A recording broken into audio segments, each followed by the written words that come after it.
Les facteurs d'influence sur le comportement de votre chien, j'en ai déjà parlé par le passé, mais on est revenu fréquemment là-dessus dans les dernières semaines avec mes clients, donc je reprends ce thème.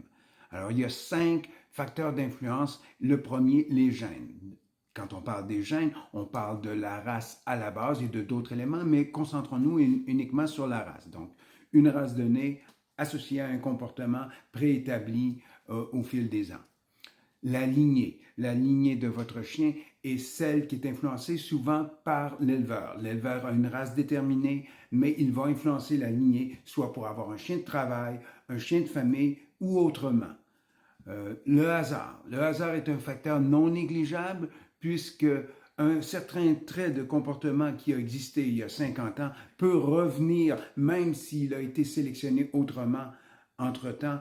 Alors, il va passer d'une génération à une autre sans avoir de facteur d'influence et soudainement, il y aura un facteur d'influence sur le tempérament de votre chien, sans que ce soit voulu. L'éleveur a un rôle supplémentaire, c'est-à-dire qu'il doit veiller aux premières semaines de votre chien, c'est-à-dire entre la naissance et le moment du départ. Il devra y avoir un environnement qui soit favorable et qui influencera donc le tempérament du chien. Et évidemment, le maître, l'adoptant, qui lui aura un rôle aussi important puisqu'il devra favoriser l'éducation et un comportement adéquat en société.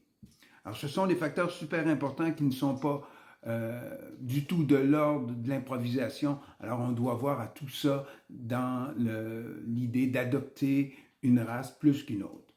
Sur ce, il me reste qu'à vous souhaiter une très bonne journée. Et nous sommes le 24, si je ne me trompe pas, nous sommes le 24 septembre et il fait plutôt maussade à l'extérieur. Et je vous souhaite de tout de même en profiter. Au revoir.